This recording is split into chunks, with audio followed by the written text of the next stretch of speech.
The good thing about having a YouTube channel with a subscriber count on par with the combined total IQ of the Trump administration is that I can make whatever the hell I want, and basically nobody's going to be disappointed. So today, I've decided I'm going to speak my mind about something that's very near and dear to me: my religion.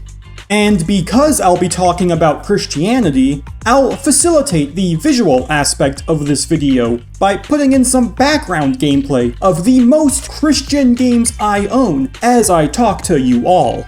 Speaking of games, I know there are some people out there who aren't going to be super excited to see this video pop up on their timeline, especially since everything I've ever made has been about video games or anime, but I'll make it up to you. I promise you. My next video will be on something like anime incest, or top 10 Dark Souls feat pics. If that sounds interesting to you, make sure to subscribe and ring the engagement bell so you can be alerted whenever those monstrosities come out. But today, things are going to be a little goofy. Given the topic, I decided to wear my best youth pastor cosplay as we move through this together. Anyway, with all that said, I think it's time to get into my Sunday sermon. I think I might want to start by explaining what Republican Jesus actually is. Basically, Republican Jesus is a perversion of Christian Jesus, who shares the same viewpoints as a modern-day alt-right Republican. You know, someone who wants to funnel money into the rich, someone who hates their non-white neighbor, someone who is generally sexist and problematic. This flies in the face of the actual biblical Jesus, who stated over and over again the importance of providing for the poor, the value in showing kindness and love to our neighbors, and generally being an extremely counter-cultural figure. Basically, what I'm saying is that Jesus was a liberal. He may have even been a communist. In fact, a lot of the New Testament teachings are rather progressive, not just for the time, but even now there's a decent bit of rhetoric that modern Democrats would probably agree with. So the question becomes, if biblical Jesus was a progressive figure, why has the Bible been such a strong symbol of the far right for such a long time? Why does the right appear to be the most overtly Christian politicians, yet they somehow end up missing most of the major points presented in the Gospels? I seriously wish I knew the answer. Because of the abject lies being vomited out of the mouths of far-right fascists, most people see Christianity as a backwards detriment to society. Something on the level of mass shootings. Or Logan Paul. They think all Christians must hate the gays, must despise modern medicine, and must want to live in an authoritarian patriarchy. The good news of Christianity has been dragged through the mud, which makes me just a little upsetty spaghetti. So that's the concept of Republican Jesus in a broad sense.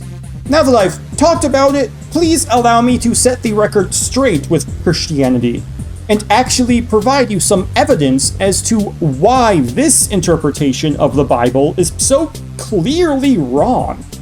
Let's get started by complaining about people who complain about poor people. If you watch a lot of my videos, then you know my displeasure towards billionaires is well documented. I'm just saying, it's been hundreds of years since our guillotines have been fed. I bet they're starving by now, and could use a nice billion-dollar meal. But for as much as I dislike the ultra-wealthy, it's nothing compared to the contempt found in the sacred text. Now listen, you rich people. Weep and wail because of the misery that is coming on you. Your wealth has rotted, and moths have eaten your clothes. Your gold and silver are corroded. Their corrosion will testify against you and eat your flesh like fire. You have hoarded wealth in the last days. Look, the wages you failed to pay the workers who mowed your fields are crying out against you. The cries of the harvesters have reached the ears of the Lord Almighty. You have lived on earth in luxury and self-indulgence. You have fattened yourselves in the day of slaughter. You have condemned and murdered the innocent one, who was not opposing you. Bars. These verses run polar opposite to the kind of legislation that aims to make the rich richer and the poor poorer. For example, the highly controversial Big Beautiful Bill that cuts taxes across the board, but does so in a way that benefits the wealthy significantly more than it benefits the poor. And it even cuts funding to programs that the poor rely on. This bill is literally the total opposite of what the Bible asks us to do. Besides condemning the ultra-wealthy, the Bible also has plenty of passages that teach how important it is to be generous and to give your wealth away. One story present in both the Gospels of Mark and Luke recounts an encounter Jesus had at a church offering box. Many wealthy donors put huge sums of money into the box.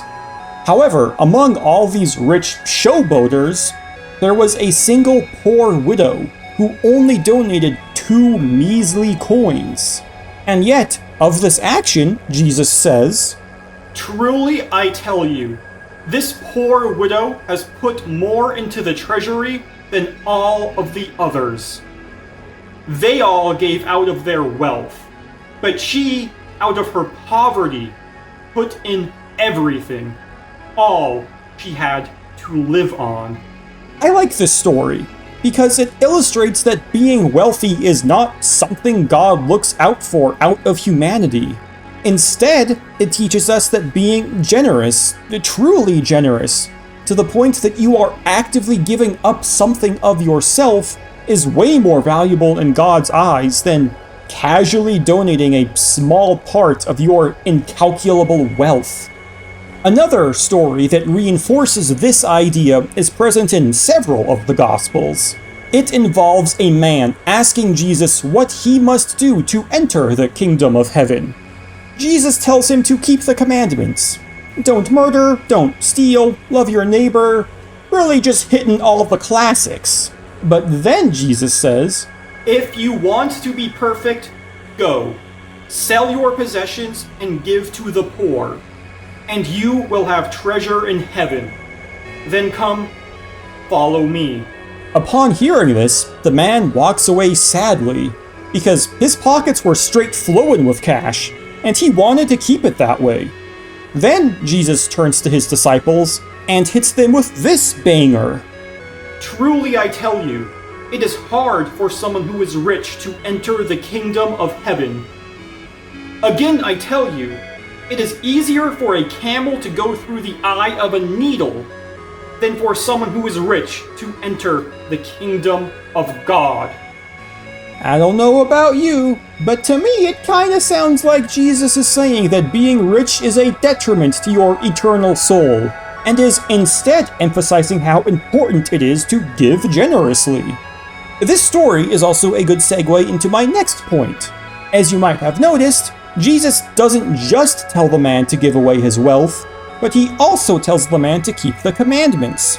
Commandments which are generally about being kind in an unkind world. I think more than anything, showing kindness is the central idea focused around Christianity, second only to having faith in God in the first place. There's more verses about loving your neighbor in the Bible than there are Genshin fans with credit card debt.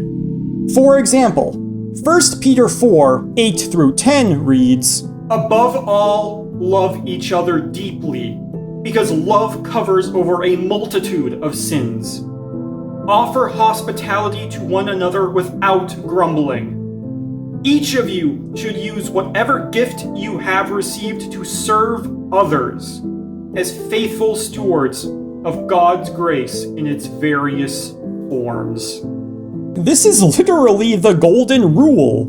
It's something we're all told before we're even out of diapers. So again, I find it a little strange when the far right takes legislative actions which unnecessarily harm other people. Just consider how the current administration is handling deportation of quote-unquote illegal immigrants, or how adamant they are about taking reproductive rights away from women, or how they're destroying life-saving access to vaccines for seemingly no reason. I know that these points bleed into social policies and aren't strictly examples of loving your neighbor, but hey, that's just fine, because that's actually going to lead right into the final point I want to bring up in this video. Jesus was progressive, and he probably would have been a big-time Bernie bro too. So this is going to take a little bit of explaining, but please bear with me as I briefly describe the political and religious culture at the time of Jesus' life. I could spend a lot of time describing the minutiae, but put simply, the leaders of the Jewish faith were a group called the Pharisees. These leaders thought themselves very righteous because they followed the Jewish law and commandments very closely. But in their attempts to keep the word of the law, they ended up completely missing the spirit of the law. Additionally, these Pharisees enjoyed the perks of being religious leaders. They were the top dogs, the foundation of the status quo. A status quo that Jesus threatened. Another time, Jesus went into the synagogue, and a man with a shriveled hand was there. Some of them were looking for a reason to accuse Jesus, so they watched him closely to see if he would heal him on the Sabbath. Jesus said to the man with the shriveled hand, "Stand up in front of everyone." Then Jesus asked them, "Which is lawful on the Sabbath? To do good or to do evil? To save a life or to kill?" But they remained silent. He looked around at them in anger and, deeply distressed at their stubborn hearts, said to the man, "Stretch out your hand." He stretched it out, and his hand was completely restored. Then the Pharisees went out and began to plot with the Herodanes how they might kill Jesus. Rather than following Jewish laws to the letter at the detriment of the people, Jesus went against the norms established by the Pharisees to help others. Or to put it another way, when the teachers of the law who were Pharisees saw him eating with sinners and tax collectors, they asked his disciples, "Why does he eat with tax collectors and sinners?" On hearing this, Jesus said to them, "It is not the healthy who need a doctor, but the sick. I have not come to call the righteous, but sinners." There's a myriad of passages similar to these ones. Jesus was kind of an S-tier debate bro, and he totally dunked on the Pharisees a multitude of times. He recognized the current state of things was problematic, and he sought to fix it. Compare those ideals with the ideals of our current Republican administration, and the difference is night and day.